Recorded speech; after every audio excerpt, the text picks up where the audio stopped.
Welcome to the Voice of America in Korean. Direct from Washington, the Voice of America, VOA.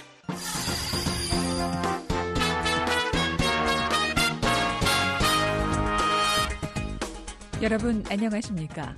여기는 미국의 수도 워싱턴에서 보내드리는 VOA 방송입니다. 지금부터 VOA 저녁 방송을 시작하겠습니다. VOA 방송은 매일 새벽 2시부터 3시까지, 그리고 매일 아침 4시부터 6시까지, 또 저녁 8시부터 자정까지 3차례 보내드립니다. VOA 방송은 객관적이고 공정하며 포괄적인 한반도와 미국 그리고 세계 소식과 함께 각종 정보와 교양, 오락 등 다양한 프로그램을 전해드리고 있습니다.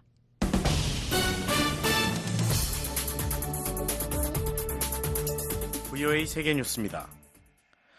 오는 11월 실시되는 미국 대선의 공화당 후보인 도널드 트럼프 전 대통령을 겨냥한 또 다른 암살 시도가 어제 발생했습니다.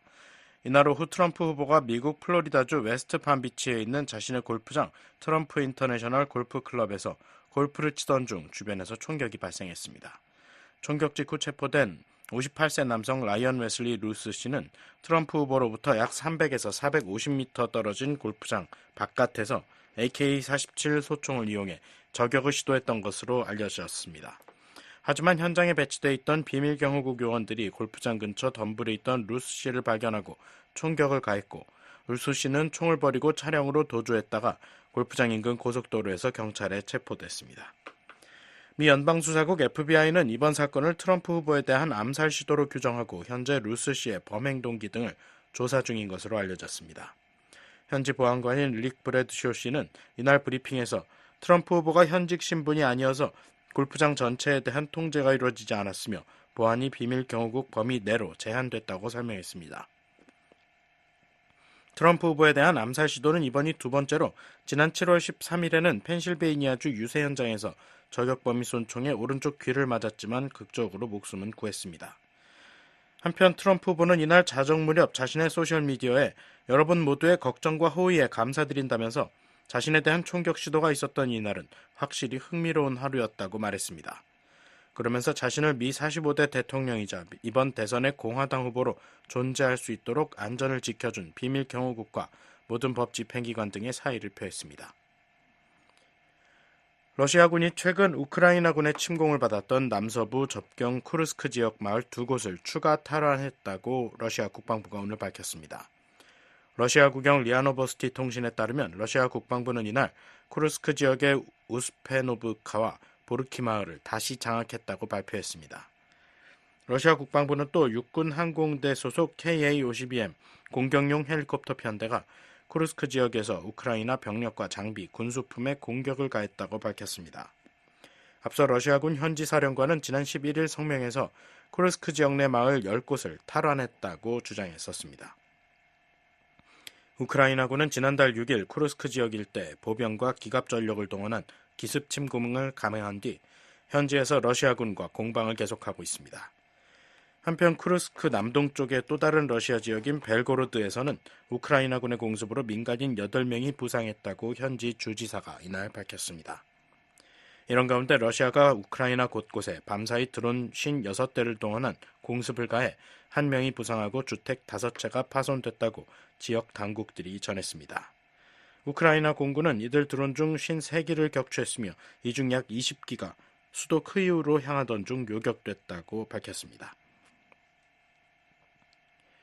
이스라엘의 공격으로 인한 팔레스타인 사망자 수가 41,226명으로 늘었다고 가자 보건부가 오늘 밝혔습니다. 팔레스타인 무장정파 하마스가 통제하는 가자지구 보건부는 이날 성명에서 이 같은 사망자 외에 부상자도 최소 95,413명으로 늘었다고 주장했습니다. 이 같은 수치는 지난해 10월 7일 개전을 기점으로 한 것이며 가자지구 내 무장대원과 민간인을 구분하지 않은 것입니다. 앞서 가자 보건부는 어제 북부 가자시티와 알-누세이라트 등 가자지구 곳곳에 대한 이스라엘군의 공격으로 팔레스타인인 24명이 사망하고 137명이 부상했다고 밝혔습니다. 또한 가자 공보 당국은 가자 지구내 난민 수가 190만에서 200만 명으로 늘었다고 전했습니다. 이런 가운데 세르게이 라브로프 러시아 외무장관은 모스크바를 방문한 바드르 압델라티 이집트 외무장관과 회담을 갖고 중동 문제를 논의할 예정이라고 러시아 국영 타스 통신이 이날 보도했습니다. 이집트는 미국, 카타르와 함께 이스라엘과 하마스 간의 휴전 협상을 중재하고 있습니다. 중동 국가 예멘 내 친이랑 무장 조직 후티 반군은 오늘 미군의 공격용 드론 한 기를 격추했다고 발표했습니다. 야히야 사리 후티 반군 대변인은 이날 성명에서 우리의 방공망이 다마르 영공에서 미국의 MQ-9 리퍼 드론 한 기를 성공적으로 격추했다며 이 드론은 적대적 임무를 수행 중이었다고 주장했습니다. 이 요격에는 후티가 제작한 지대공 미사일이 사용됐다고 사리 대변인은 밝혔습니다. 사리 대변인은 이번 드론 격추는 공격용 드론으로는 지난 일주일 사이 세 번째, 모든 종류의 드론으로는 10번째 요격이라고 설명했습니다. VOA 세계뉴스 김시영입니다.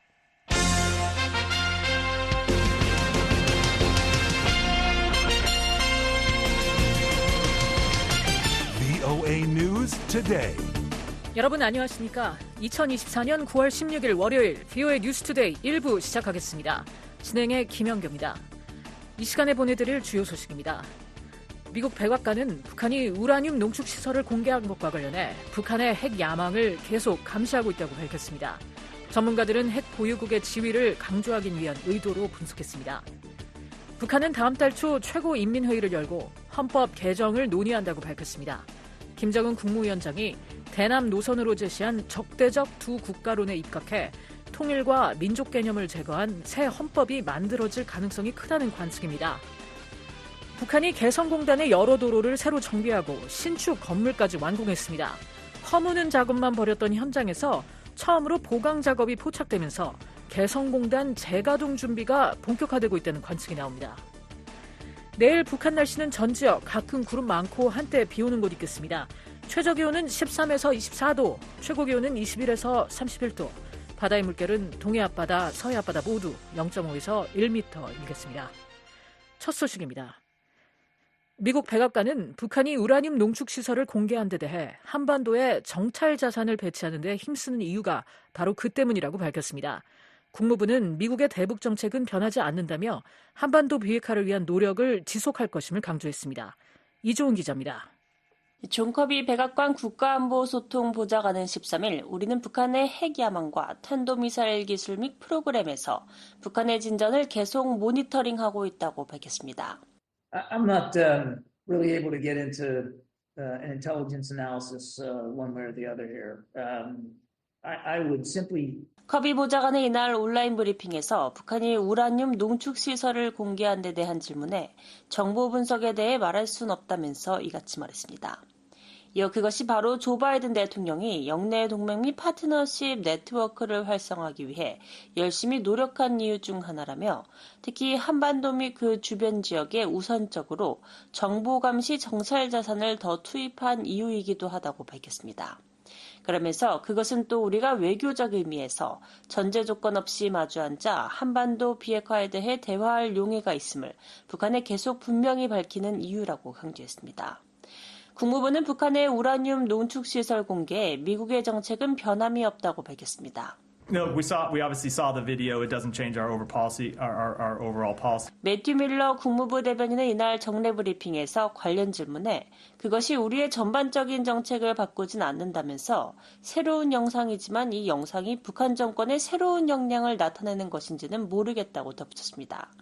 그러면서 우리는 동맹국인 한국과 일본을 방어하고 한반도의 완전한 비핵화를 위해 계속 노력할 것이라는 점을 지속적으로 분명히 할 것이라고 강조했습니다. 북한 우라늄 농축시설 공개와 관련해 미 국방부는 미군의 강력한 준비태세를 강조했습니다.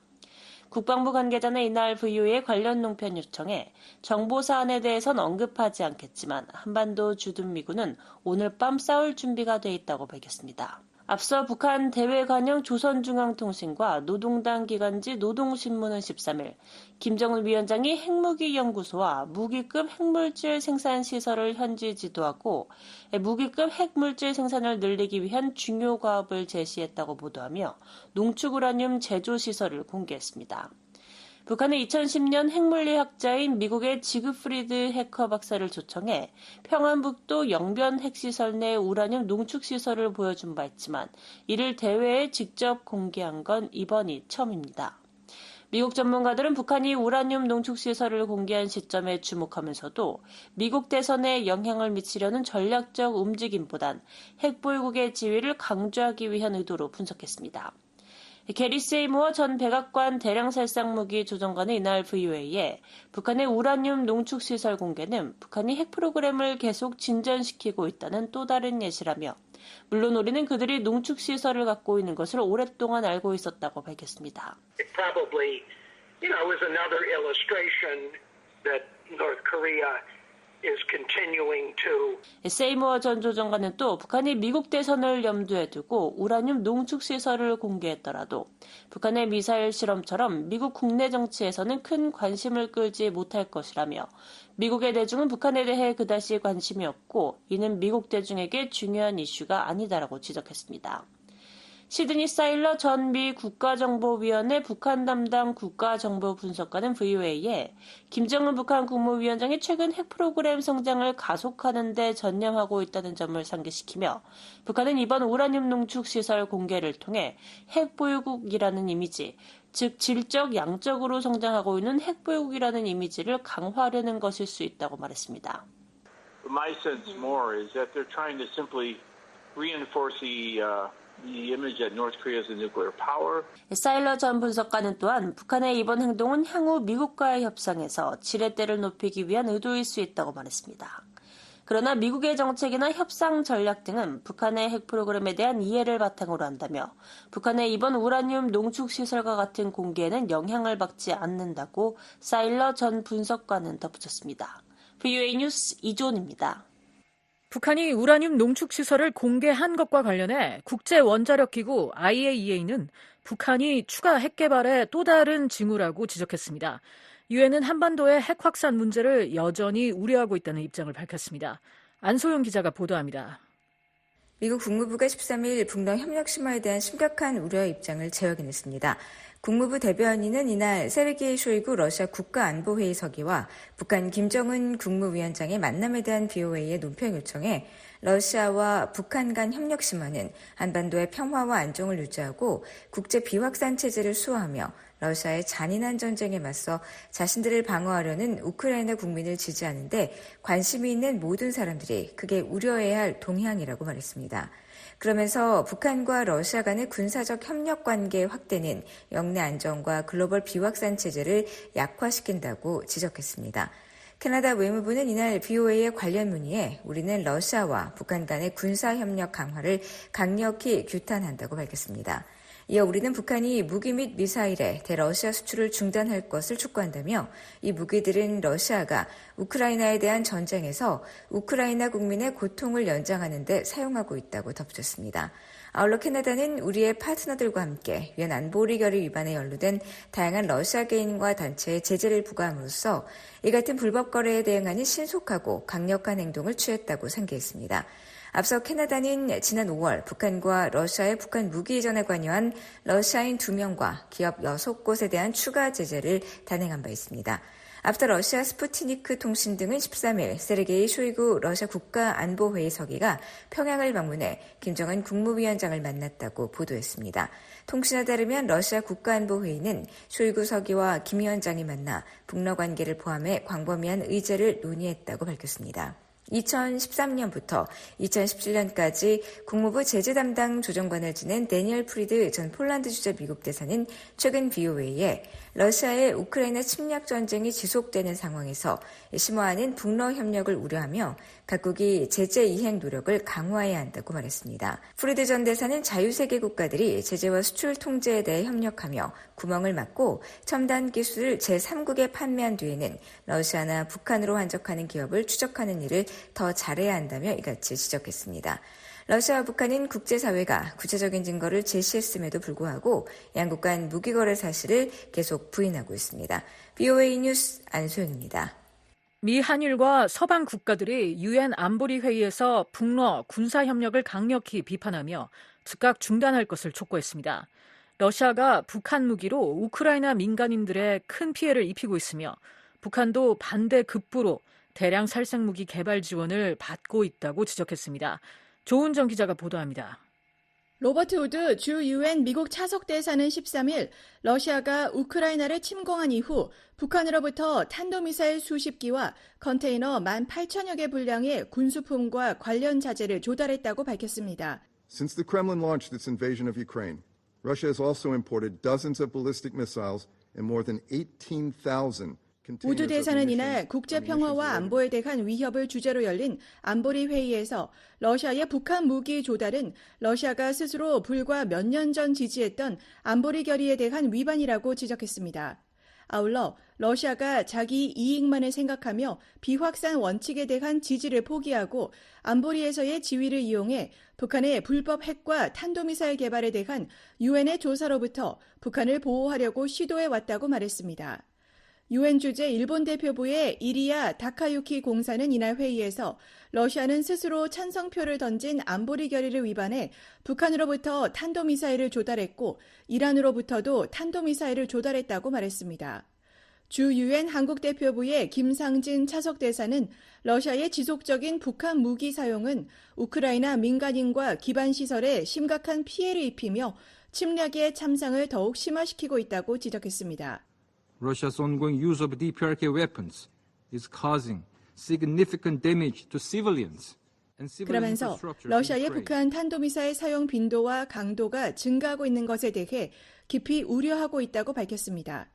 김 차석 대사는 우크라이나 군사연구소가 8월에 러시아가 우크라이나 공격에 사용한 미사일이 북한산임을 확인했고 북한 지도자가 최근 핵무기를 기하급수적으로 늘리겠다고 공언했다는 점도 지적했습니다. 그러면서 러시아가 북한과의 군사협력을 즉각 중단할 것을 촉구한다고 거듭 강조했습니다. 러시아가 북한으로부터 무기를 얻는 대가로 군사기술을 지원하는 데 대한 우려도 나왔습니다. 프랑스의 니콜라 드 리비에르 유엔 대사는 러시아는 유엔 안보리가 만장일치로 채택한 결의를 노골적으로 위반하면서 북한으로부터 무기, 탄도미사일, 군수품을 구입하고 있다며 지난 1월, 7월, 8월에 북한산 미사일을 사용해 우크라이나를 공격했다고 지적했습니다. In exchange for that support, Russia is ratcheting up its military cooperation with North Korea. That could allow Pyongyang 드 리비에르 대사는 이러한 지원에 대한 대가로 러시아는 북한과의 군사 협력을 강화하고 있으며 이는 북한이 탄도미사일과 대량 살상 무기 프로그램을 더욱 발전시켜 지역과 국제 안정에 심각한 영향을 미칠 수 있다고 지적했습니다. 제임스 카리오키 유엔 주재 영국 차석 대사도 러시아, 이란, 북한 간의 군사 협력 증대는 유럽 안보뿐만 아니라 세계 안보에도 용납할 수 없는 위협이 되고 있다고 지적했습니다. This increased military cooperation between Russia, Iran, and DPRK poses an unacceptable threat. 러시아는 불법 전쟁을 연장하는 데 필요한 무기를 얻는 대가로 유엔 안보리가 승인한 제재를 위반하고 있으며 이란과 북한 정권의 역량을 강화하고 이들을 더 대담하게 만들고 있다는 것입니다. 카리우키 차석 대사는 이는 중동과 인도태평양 지역의 불안정성을 더욱 심화시키는 원인이 되고 있다고 말했습니다. 한편 이날 회의 소집을 요청한 러시아는 우크라이나가 서방에서 제공받은 장거리 미사일로 러시아 본토 후방 깊숙한 곳을 타격할 수 있도록 사거리 제한을 완화할 가능성에 대해 경고했습니다.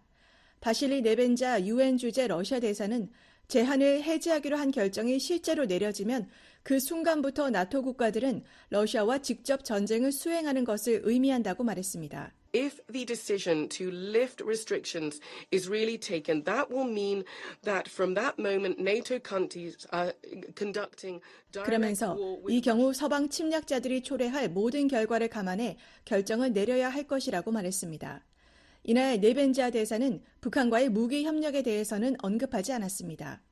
북한과 러시아는 무기 거래 의혹을 강하게 부인해 왔습니다.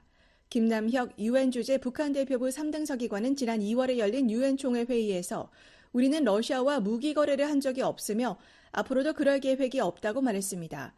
드미트리 페스코프 크렘린궁 대변인도 지난해 10월 북러 무기 거래 의혹과 관련해 원칙적으로 모두 근거가 없고 구체적인 내용이 없다고 주장한 바 있습니다. VOA 뉴스 조은정입니다. 북한은 다음 달 초 최고인민회의를 열고 헌법 개정을 논의한다고 밝혔습니다. 김정은 국무위원장이 대남 노선으로 제시한 적대적 두 국가론에 입각해 통일과 민족 개념을 제거한 새 헌법이 만들어질 가능성이 크다는 관측입니다. 서울의 김환영 기자 연결해 자세한 내용 알아보겠습니다. 김환영 기자. 네, 서울입니다. 네, 북한이 최고인민회의 일정을 공식 발표했군요. 네, 그렇습니다. 북한 최고인민회의 상임위원회는 15일 만수대 의사당에서 제32차 전원회의를 열어 최고인민회의 제14기 제11차 회의를 10월 7일 평양에서 소집한다는 결정을 전원 찬성으로 채택했다고 대외관영 조선중앙통신이 16일 보도했습니다. 조선중앙통신은 9개월 만에 열리는 이번 최고인민회의에서 사회주의 헌법 수정 보충과 관련한 문제를 토의한다고 밝혀 김 위원장이 올해 초 영토 규정을 신설하고 통일을 삭제하라는 개헌 지시에 대한 검토가 마무리된 것으로 보입니다. 김 위원장은 지난해 12월 노동당 전원회의에서 남북관계를 교전 중인 적대적 두 국가 관계로 정의한 뒤 올해 1월 최고인민회의에서 헌법에 영토와 영해, 영공조항을 신설해 주권 행사 영역을 규정하고 통일과 관련한 표현을 모두 드러내라며 개헌을 지시한 바 있습니다. 경남대 극동문제연구소 이물출 교수는 북한은 김 위원장의 지시에도 선대 지도자의 통치 이데올로기의 핵심인 통일과 민족 개념을 배제한 새 헌법을 만드는 데 고민이 불가피했을 것이라고 말했습니다. 거기에 최고인민회의를 열어서 헌법 개정 문제를 심의하지는 못한 것은 아마도 통일 문제와 관련해서 많은 고민을 했을 것 같고, 이렇게 이제 최고인민회의 회의 일정을 이제 공식적으로 발표를 했기 때문에 아마 이런 내부적인 그 논의나 이제 준비가 마무리됐다는 것을 암시하는 그런 측면인 것 같아요. 그렇다면 새 헌법에는 어떤 내용들이 들어가고 빠질지 예상이 나오고 있습니까? 네, 전문가들은 헌법에 신설하는 영토와 영해, 영공조항엔 김 위원장이 그동안 서해 북방 개선을 부정하며 남쪽 국경선, 구체적으로는 연평도와 백령도 북쪽 국경선을 언급한 만큼 지명을 구체적으로 적시할 것으로 예상하고 있습니다. 또 한국을 화해와 통일의 상대라거나 동족으로 여기는 개념을 완전히 지워야 한다는 김 위원장의 주문대로 북반부, 자유, 평화통일, 민족 대단결과 같은 표현이 헌법에서 모두 지워질 것이라는 관측이 나옵니다. 한반도에서 전쟁이 일어나면 한국을 완전히 점령, 평정, 수복하고 북한에 편입하는 문제, 한국을 제1의 적대국 또는 불변의 주적으로 간주하도록 교양 사업을 강화하는 문제 등도 새 헌법에 들어갈 것이라는 전망이 나옵니다. 네, 김 위원장이 지시하면 이행할 수밖에 없는 게 북한 수령 체제의 특징이긴 하지만 북한 주민들이 통일과 동족 개념을 배제한 새 헌법을 납득할 수 있을까 하는 의문이 여전히 드는데요. 북한 당국이 그동안 이런 작업을 해온 걸로 봐야 할까요?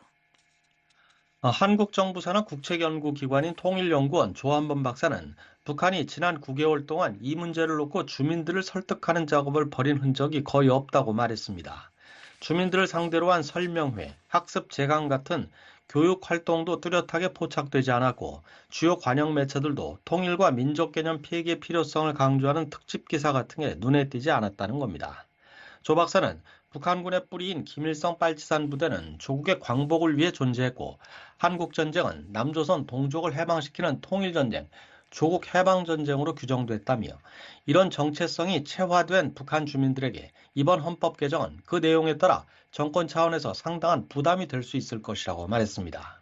이렇게 아무 설명도 없는 긴 시간, 또 예정보다 길어진 헌법 개정, 이런 걸 봤을 때 중요한 건 헌법 개정 내용도 내용이지만 헌법 개정한 이후에 이걸 어떻게 포장을 할지, 주민들에게 어떻게 전달할지 이것도 지금 관전 포인트네요. 김 기자, 이번 최고인민회의에서 헌법 개정 외에 또 주목할 만한 논의 주제가 있는지요? 북한이 공식적으로 밝힌 건 아니지만 러시아와 지난 6월 체결한 포괄적인 전략적 동반자 관계에 관한 조약을 이번 최고인민회의에서 비준할지가 관심입니다. 북러가 양국 관계를 사실상 군사동맹으로 끌어올렸다는 평가를 받는 이 조약의 제22조엔 이 조약은 비준받아야 하며 비준서가 교환된 날부터 효력을 가진다고 명시되어 있습니다. 북한 헌법상 중요 조약은 국무위원장 단독으로 비준 또는 폐기할 수 있지만 북한이 2000년 2월 러시아와 친선, 설린, 협조에 관한 조약을 체결했을 땐 그해 4월 최고인민회의에서 비준받았습니다.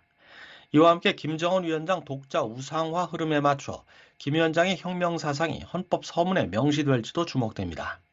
김 위원장이 최근 2년 새 자신만의 혁명 사상을 만들었다고 밝힌 바 있기 때문에 기존 선대 지도자의 사상에 버금가는 위상을 새 헌법을 통해 자리매김할 가능성이 제기됩니다.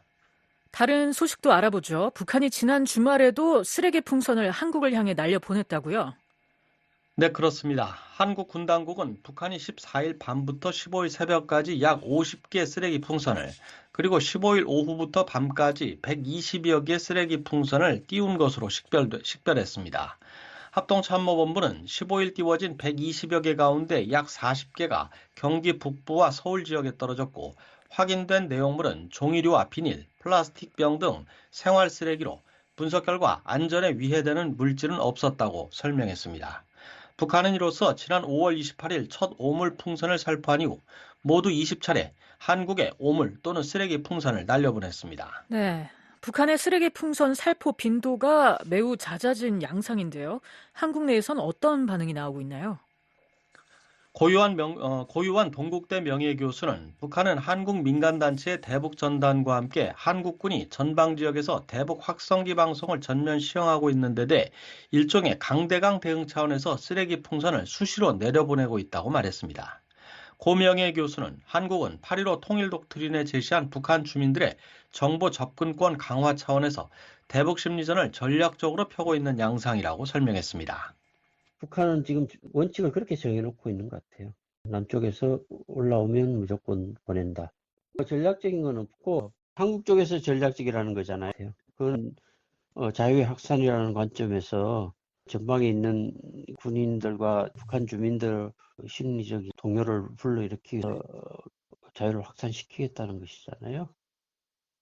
민간 연구기관인 한국국가전략연구원 문성묵 통일전략센터장은 북한의 연이은 풍선 도발은 윤석열 정부에 대한 한국 내 비난 여론을 확산시키고 대북 강경책을 약화시키려는 의도라며 한국도 심리전 대응 강도를 높여야 한다고 말했습니다. 한국군은 민간 단체의 풍선 부양, 대북 전단 보내는 것보다도 훨씬 강력한 능력을 가지고 있기 때문에 북한 군과 당국이 계속 이런 도발을 한다면 한국 군과 당국이 직접 나서서 하지 않을 수 없다라고 하는 것을 검토하고 또 경고할 필요가 있지 않을까 하는 생각이 드네요. 김 기자, 비록 북한이 보낸 풍선에 위해 물질이 없다고 해도 이렇게 자주 살포하게 되면 풍선이 터지고 또 땅에 떨어지는 과정에서 사고가 날 가능성도 커질 것 같은데요. 한국 측에선 이에 대해 어떤 대책이 나오나요? 한국에선 북한의 풍선 도발로 아직 인명 피해는 없지만 풍선 살포 횟수가 잦아지면서 재산 피해가 잇따라 나오고 있습니다. 합참은 북한 풍선에 달린 발열 타이머가 풍선과 적재물을 분리하는 열선을 작동시키는 과정에서 화재 발생 가능성이 있다고 밝혔습니다. 일례로 지난 8일 오후 2시께 경기도 파주시 한 제약회사의 창고 건물 지붕에서 북한의 쓰레기 풍선 때문에 발생한 것으로 추정되는 불이나 8천만 원, 미화로 약 6만 달러어치 피해가 났습니다. 한국 현행법상 북한 오물 풍선 살포로 발생한 피해를 정부가 지원할 근거가 없어 지방자치단체에서 예비비를 활용해 우선 보상이 이루어질 전망입니다. 김영호 통일부 장관은 지난 11일 국회에서 북한의 구상권을 행사하는 법적 조치가 필요하다고 생각한다고 말했습니다. 조한범 박사는 북한 쓰레기 풍선이 유류 저장 시설이나 공항, 고속도로 등으로 떨어질 경우 대형 사고 가능성도 배제할 수 없다며 대북 정책의 원칙은 지켜야 하지만 긴장 관리가 필요한 시점이고 이를 위해 북한과 관련 소통이 필요하다고 말했습니다. 서울에서 VOA 뉴스 김환용입니다. The Voice of America.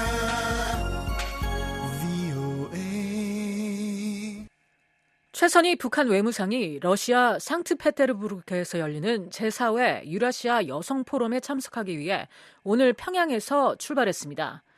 알렉산드르 마체고라 주북 러시아 대사는 오늘 평양 국제공항에서 블라디보스토크로 향하는 최 외무상을 배웅했다고 북한 주재 러시아 대사관이 밝혔습니다. 최 외무상은 고려항공 정기 노선을 타고 블라디보스토크에 간 다음 상트페테르부르크로 이동할 예정입니다. 오는 18일에서 20일 열리는 유라시아 여성포럼 행사엔 블라디미르 푸틴 러시아 대통령도 참석할 예정이어서 최 외무상과 푸틴 대통령의 만남이 성사될지 주목됩니다. 최 외무상은 포럼에서 연설을 하고 토론회에 참석하며 명승지를 돌아보는 문화 일정도 소화할 것으로 알려졌습니다. 북한이 개성공단의 여러 도로를 새로 정비하고 신축 건물까지 완공했습니다. 허무는 작업만 벌였던 현장에서 처음으로 보강 작업이 포착되면서 개성공단 재가동 준비가 본격화되고 있다는 관측이 나옵니다. 함지아 기자입니다. 개성공단을 촬영한 플래닛랩스의 11일자 위성사진에는 도로 곳곳에 선명한 하얀색 줄이 그어진 모습을 볼 수 있습니다. 지난 수년간 세기발엔 횡단보도가 있던 곳으로 북한이 이들 횡단보도에 하얀색 페인트를 새롭게 입힌 것입니다. 페인트가 칠해진 횡단보도는 11일을 기준으로 모두 21곳입니다. 북한 개성 쪽 출입구 바로 앞 도로를 시작으로 첫 번째 교차로가 만나는 지점까지 5개의 횡단보도에 페인트가 칠해졌고 이 지점에서 남쪽으로 이어진 도로 위 12개 지점에서도 같은 작업이 이뤄졌습니다. 그 밖에 북한 개성공단 버스 차고지를 기준으로 북쪽으로 난 도로에서도 선명한 횡단보도를 볼 수 있습니다. 과거엔 희미한 형태만 남은 횡단보도였지만 이번 작업을 통해 우주에서도 식별될 정도로 선명한 횡단보도로 다시 태어난 것입니다. 이번 작업은 9월 1일을 전후해 시작됐으며 10일에 없던 횡단보도가 11일에 생긴 점으로 볼 때 현재까지도 계속되고 있는 것으로 추정됩니다. 개성공단 도로에서 이 같은 개선 작업이 포착된 것은 이번이 처음입니다. 북한이 어떤 이유에서 도로에 대한 재정비에 나섰는지 알 수 없습니다. 다만 최근 개성공단에서 식별된 여러 움직임과 맞물려 더욱 주목되고 있습니다. BOE는 지난 6월 촬영된 위성사진을 분석해 개성공단 내 공장 부지와 도로, 공터에서 버스와 승합차, 트럭 등을 발견했습니다. 또 차량이 발견되지 않더라도 일부 공장에선 자재가 없어지거나 나타나는 등의 움직임이 확인됐습니다. 이런 공장만 약 40개에 이르는 것으로 파악됐습니다. 여기에 북한이 도로를 재정비한 사실까지 이번에 추가로 확인되면서 북한의 개성공단 재가동 조짐은 더욱 뚜렷해지고 있습니다. 이런 가운데 북한이 개성공단 내 한국 공장 부지에 새로 짓던 건물은 완공된 것으로 나타났습니다. 앞서 BOE는 지난 6월 촬영된 플래닛랩스의 고화질 위성사진을 분석해 한국 동원 F&B 소유 부지에 가로 50m, 세로 10m 길이의 건물을 신축 중이라고 보도한 바 있습니다. 북한이 개성공단 내 한국 시설을 철거한 적은 있지만 새로운 건물을 지은 것은 처음 있는 일이었습니다. 그런데 플래닛랩스의 11일자 위성사진에는 해당 부지에 짙은 회색의 건물이 보입니다. 현재로선 짙은 회색의 지붕이 덮은 것인지 아니면 건물 전체가 짙은 회색으로 칠해진 것인지는 알 수 없습니다. 그러나 건물이 온전한 형태를 갖추고 있고 주변 부지도 깨끗하게 정리된 점으로 볼 때 사실상 모든 공사가 끝난 것으로 추정됩니다. 앞서 한국 정부는 지난 6월 개성공단 내 부지에서 건물 신축이 이뤄지고 있다는 BOE의 지적에 보도된 동향에 대해 파악하고 있다며 북한의 불법적 재산권 침해 행위는 반드시 중단되어야 하고 단호히 대응해 나간다는 입장에는 변함이 없다고 밝혔었습니다. 북한 경제 전문가인 브래들리 뱁슨 전 세계은행 고문은 13일 BOE와의 전화통화에서 북한이 개성공단 재가동 준비를 본격화하고 있는 것으로 해석하면서 이번 움직임이 김정은 위원장의 지방발전 정책의 일환일 수 있다고 밝혔습니다. 앞서 김정은 위원장은 지난 1월 최고인민회의에서 해마다 20개 시와 군에 10년간 현대적인 공장을 건설하겠다는 지방발전 정책 사업을 제시한 바 있습니다.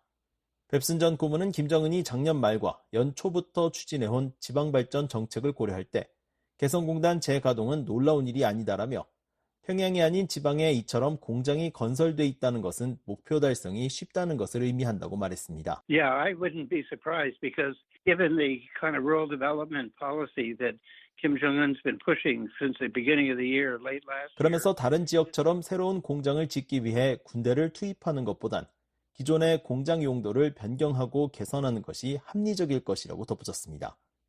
BOE 뉴스 함지아입니다.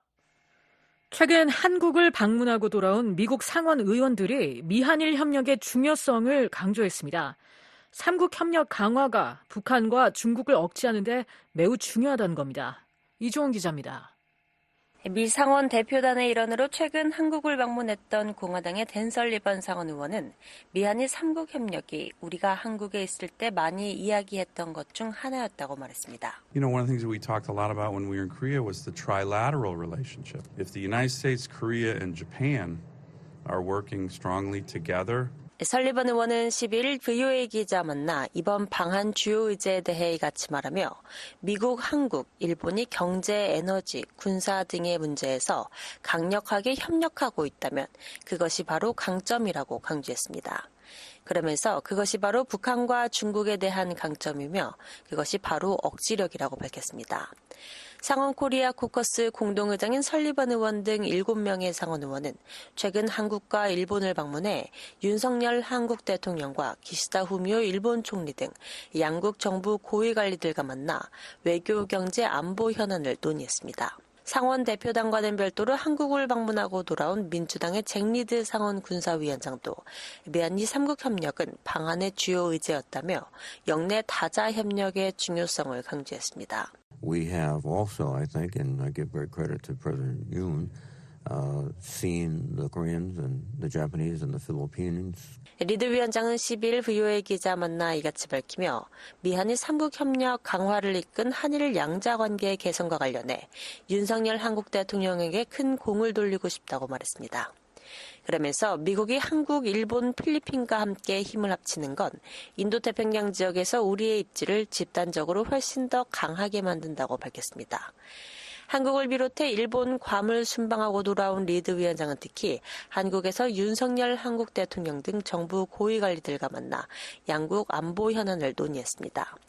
상원 대표단의 일원으로 한국을 방문했던 공화당의 빌 해거티 상원 의원도 미한일 3국 협력 강화의 중요성을 강조했습니다.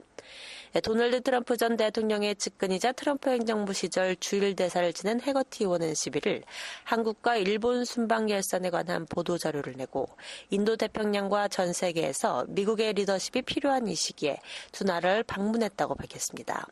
이어 이번 순방을 통해 기시다 총리와 윤석열 대통령의 용기 있고 결단력 있는 리더십으로 미국과의 양자 동맹을 강화하고 3국 간 전략적 파트너십을 새로운 차원으로 끌어올린 것을 인정하고 감사하게 돼 영광이라고 덧붙였습니다. 그러면서 3국 간 경제관계 심화는 우리 공동의 경제 및 국가안보 이익을 강화하고 공고히 할 수 있다고 믿는다고 강조했습니다. 상원 의원들의 이번 한일 방문은 오는 11월 미국에서 대통령 선거가 치러지고 일본에서는 기시다 총리가 자민당 총재 선거에 출마하지 않겠다며 사실상 퇴진 의사를 밝힌 가운데 이뤄졌습니다. VOA 뉴스 이조은입니다. 고려항공이 중국 베이징 노선 운항을 축소한 것으로 나타났습니다. 최근 고려항공은 베이징이나 선양보다 러시아 블라디보스토크로 더 많은 운항을 하고 있는데 당분간 이런 추세가 계속될 전망입니다. 함지아 기자가 보도합니다. 고려항공이 베이징행 JS251편과 평양으로 되돌아오는 JS252편의 운항을 중단했습니다. 고려항공이 최근 새롭게 갱신한 항로 시간표에는 매주 목요일 평양과 베이징을 왕복하던 해당 항공편이 빠진 것으로 나타났습니다. 고려항공은 주 2회 운항하는 베이징 향발 JS151과 152편과 함께 주 1회 운항하는 JS251, 252편을 운항해왔습니다. 이로써 고려항공의 베이징행 항공편은 매주 화요일과 토요일에 운항하는 JS151편만이 남게 됐습니다. 주 3회 운영되던 베이징행 노선을 주 2회로 줄인 것입니다. 당초 고려항공은 지난 5월 공개한 항로 시간표에선 오는 10월 27일까지 JS251편과 252편을 운항할 계획이라고 밝혔었습니다. 그런데 운항을 조기에 중단하면서 그 배경에 관심이 쏠립니다. 앞서 BOE는 지난 5월 항공기의 운항과 위치 정보를 보여주는 플라잇 레이더 24 자료를 분석해 JS251편과 252편의 결항률이 50%에 달한다고 보도한 바 있습니다. 따라서 이번 운항 중단이 해당 노선의 잦은 결항과 관련이 있는지도 주목됩니다. 고려항공의 베이징행 노선의 운항이 뜸했다는 것은 지난 한 달, 즉 8월 14일부터 9월 13일까지의 기록을 통해서도 알 수 있습니다. 이 기간 고려항공은 러시아 블라디보스토크로 총 12번, 중국 선양으로는 9번 향했습니다. 반면 고려항공의 베이징행 항공편의 운항 횟수는 8번에 불과합니다. 과거 고려항공의 최다 취항지였던 베이징이 블라디보스토크와 선양에 밀려 3번째로 내려앉은 것입니다. 반면 전기뿐 아니라 부전기 운항까지 운영되며 활발한 실적을 보인 블라디보스토크행 고려항공편은 1위로 올라섰습니다.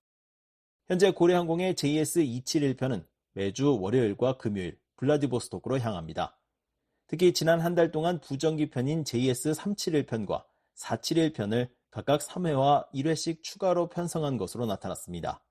주 2회의 전기편을 다 소화하고도 추가로 4편을 더 운항한 것인데 이는 중국행 항공편의 운항 횟수가 줄어드는 것과는 대조적입니다. 브래들리 뱁슨 전 세계은행 고문은 13일 VOA와의 전화통화에서 운항 관련 항공사의 결정은 수요에 따라 이루어진다며 베이징행 노선 축소가 수요 감소에 따른 현상이란 점에 주목했습니다. These sort of decisions are driven by demand, and because you don't want to fly half-empty airplanes all the time. So I think the question is. 그러면서 궁금한 점은 베이징과 평양 노선을 얼마나 많은 정부 관계자가 이용했고 그렇지 않은 경우는 얼마나 되는지에 대한 것이라고 말했습니다.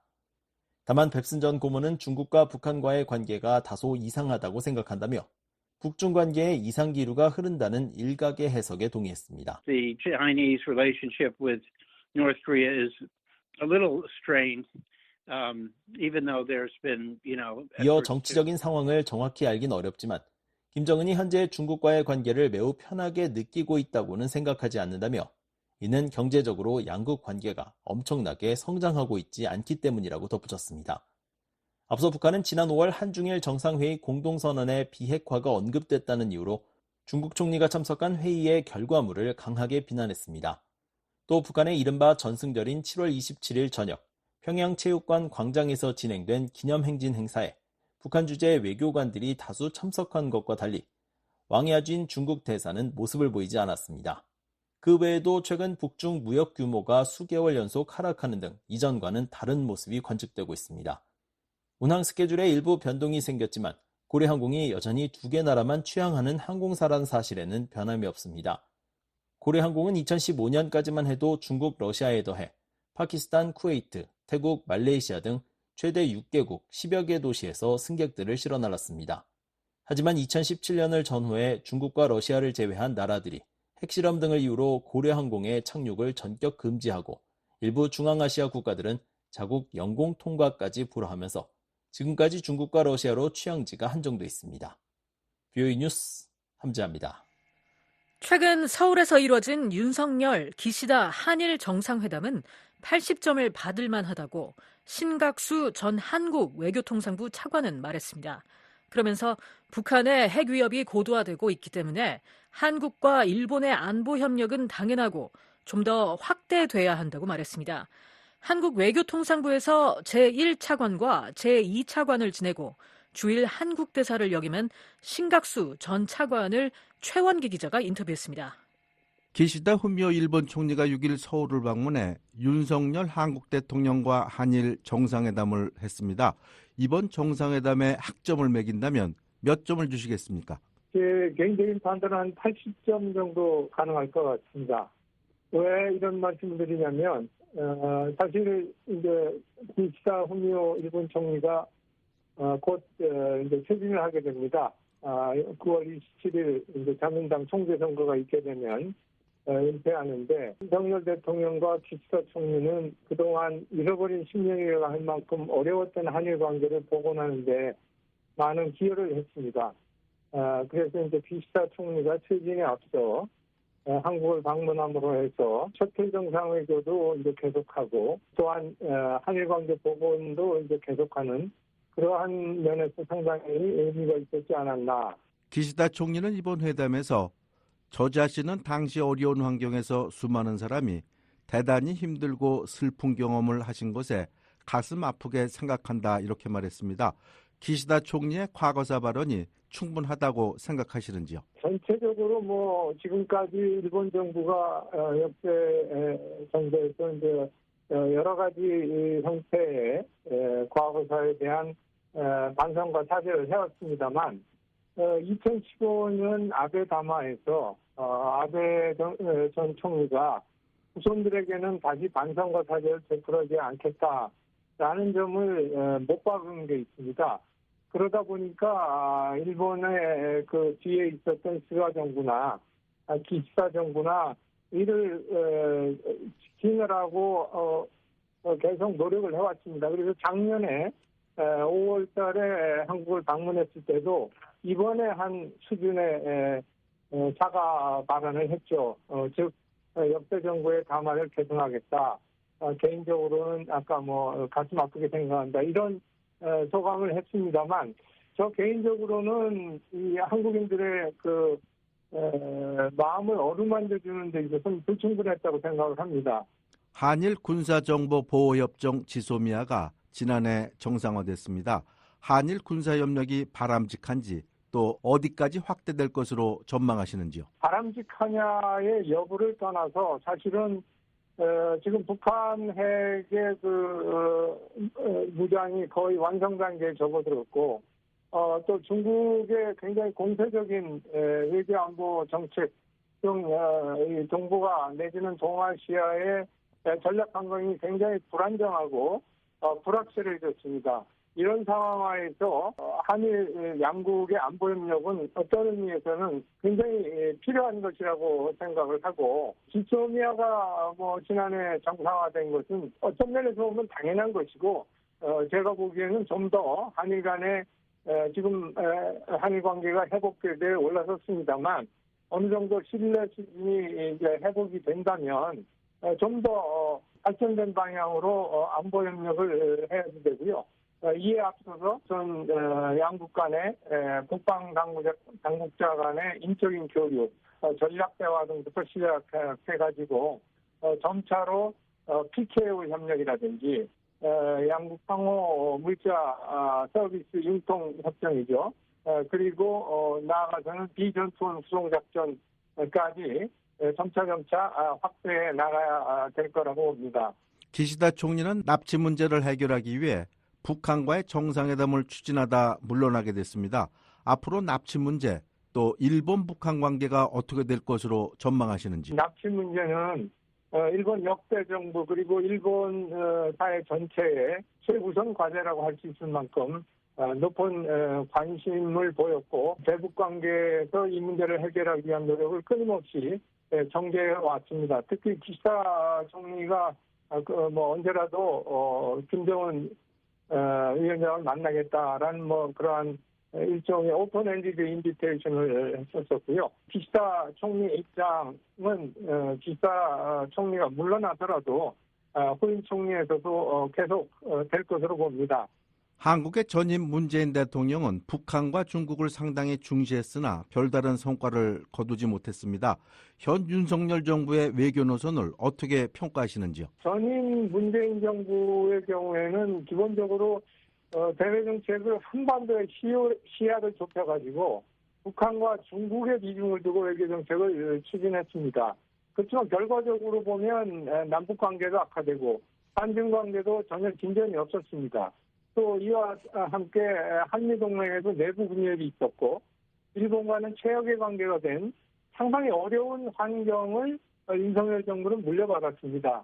그래서 윤석열 정부는 이 일종의 발상의 전환을 해서 우리의 국력과 가치에 부합하는 글로벌 중추국가를 지향하면서 동아시아, 인태지역, 세계를 포괄하는 그러한 포괄적 외교 전략을 구사하고 있습니다. 이에 따라서 한미동맹과 한일관계 복원을 중시했고 그 성과로서 워싱턴 선언이라든지 캠프 데이비드 선언의 성과를 달성했습니다. 다만 이런 이제 방향 전환의 과정에서 국민과 사회와의 소통이 좀 부족했던 것이 아닌가. 현재 한국에서는 한국이 미국과 중국 사이에 균형 외교를 해야 한다는 시각이 있는데 어떻게 보시는지요? 저는 균형 외교라는 말 자체가 한미동맹과 한중 관계를 등가로 평가하는 잘못된 전제에서 성립된 개념이라고 생각을 합니다. 따라서 우리의 가치라든지 국익이라든지 정체성이라든지 이런 걸 종합적으로 고려해 볼 때 받아들이기 어려운 개념이라고 생각을 합니다. 제 생각에는 한미동맹과 한일협력을 기조로 해서 중국과 러시아의 관계를 그리고 남북관계를 발전시켜 나가는 것이 현명한 외교 방책이라고 생각을 하고 다만 이러한 과정에서 한국이 독자적인 전략 공간을 만들어 우리 외교 환경의 취약성을 극복하는 그러한 노력도 병행하면 된다고 생각을 합니다. 미국과 중국은 전략적 경쟁을 하고 있습니다. 그 결과 무역, 남중국해, 타이완, 한반도에서 미중 대립 전선이 형성돼 있는데요. 한국은 여기에 어떤 입장을 취해야 할까요? 기본적으로는 동맹, 그리고 원칙, 국제법, 가치, 국익을 종합적으로 고려해서 사안별로 한국의 입장을 정해야 할 것으로 봅니다. 지난 4월 30일 유엔 안보리에서 대북 제재 이행을 감시해오던 전문가 패널 활동이 러시아의 반대로 종료됐습니다. 앞으로 대북 제재 감시를 어떻게 해야 할까요? 전문가 패널이 종료되면서 사실 상당히 제재 이행 감시에 좀 구멍이 생긴 건 사실입니다. 그럼에도 불구하고 대북 제재위원회는 작동하고 있기 때문에 안보리 수준에서 제재 이행을 계속 꾸준히 추구해 나가야 할 걸로 봅니다. 바람직한 것은 북한 핵 문제와 북한 인권 문제는 상호 연계가 되어 있습니다. 그래서 이 양자를 다룰 그러한 기관을 총회에 설치해서 대북 제재 이행과 북한 인권 개선을 동시에 추구해가는 그러한 노력이 필요하지 않을까. 신각수 대사님 대단히 감사합니다. 예, 감사합니다. 지금까지 신각수 전 한국 외교통상부 차관으로부터 최근 있었던 한일 정상회담의 의미와 전망, 그리고 북한을 비롯한 동북아의 정세 변화와 대처 방안 등을 들어봤습니다. 인터뷰의 최원기 기자였습니다.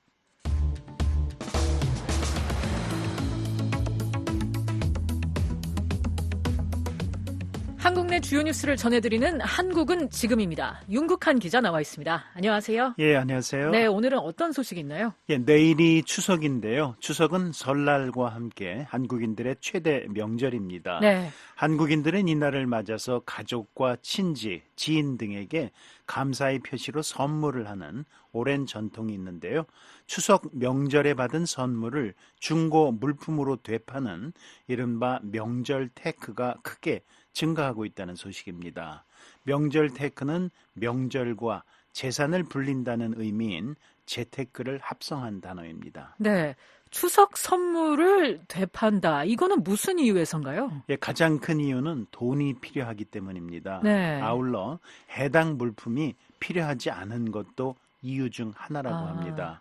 한 예로 중고거래 인터넷 사이트에 올라온 글을 보면 명절 선물로 분유를 받았는데 모유를 수유 중이라 판매한다는 내용이 있습니다. 그렇군요.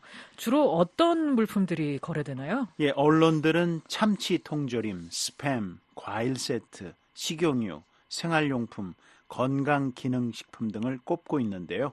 오랫동안 명절 인기 품목으로 자리 잡은 품목들입니다. 특히 올해는 그동안 불법이었던 건강기능식품 중고거래가 한시적으로 가능해지면서 홍삼이나 비타민을 판매하겠다는 글이 중고거래 사이트 글의 30%에 달한다고 합니다. 네, 흥미로운 현상입니다. 중고거래 물품은 새 것에 비해서 가격이 많이 싼가요? 적게는 20%에서 많게는 50% 정도 싸다고 합니다. 새 것에 비해서 상당히 싼 편이죠.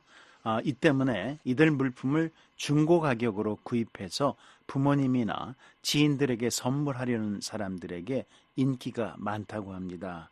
그런데 좋은 값을 받거나 잘 팔리도록 하기 위해서 중요한 게 있는데요. 바로 포장 상태입니다. 언론들은 선물과 동봉한 쇼핑백이 말끔한 상태여야 구매자가 더 선호한다고 전하고 있습니다. 네.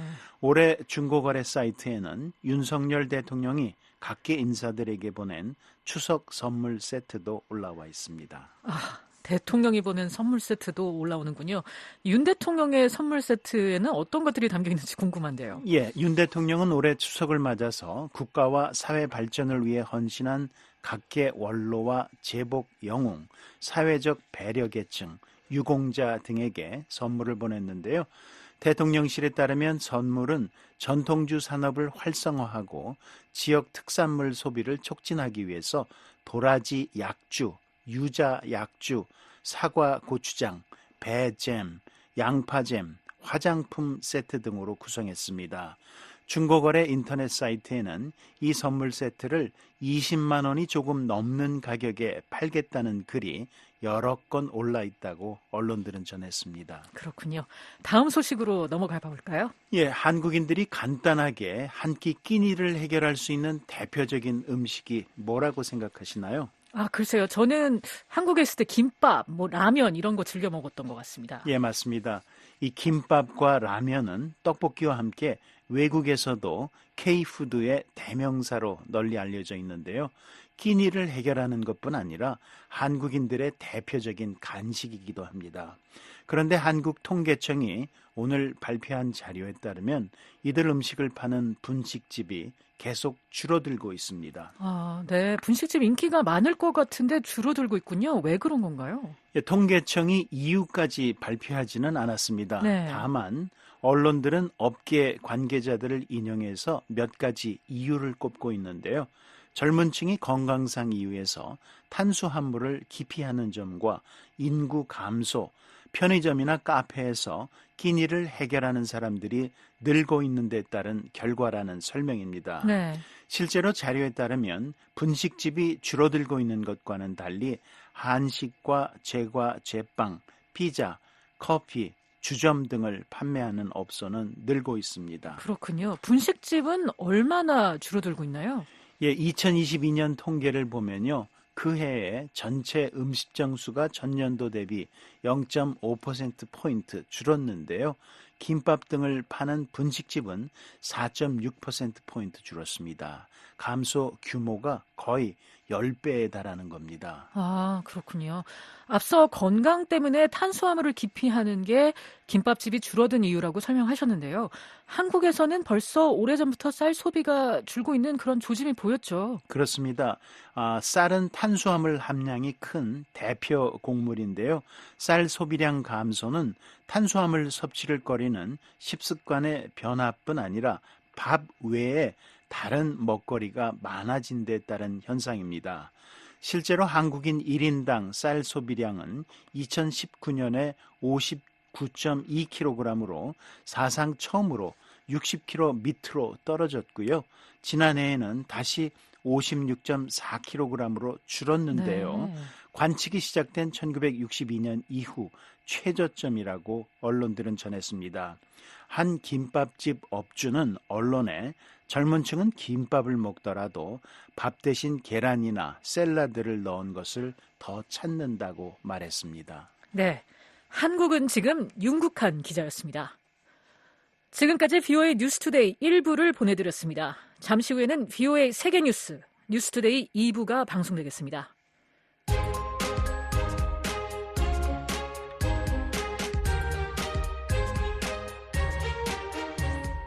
매일 밤 10시에서 11시, 매일 새벽 4시에서 5시 사이에 방송하는 생방송 여기는 워싱턴입니다의 주간 프로그램을 안내해드립니다.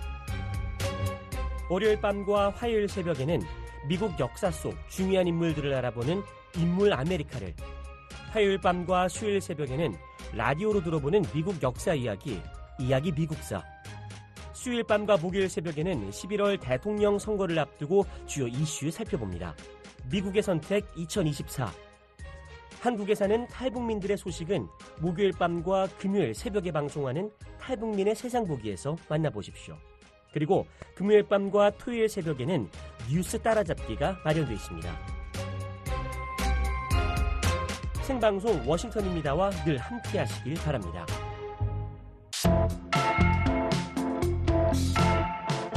세상 돌아가는 일을 손바닥 안에서 알고 싶으십니까? 지금 손전화로 미국의 소리방송 모바일 사이트에 들어가 보세요. www.voakorea.com으로 접속하시면 됩니다. 미국의 소리방송 모바일 서비스는 엄선된 기사와 기획물을 애청자 여러분의 손안에 전달합니다. 휴대전화가 있으십니까? 지금 www.voakorea.com이나 kr.korea.mobi로 접속하세요. 청취자 여러분의 생활을 풍요롭게 만들어드리겠습니다.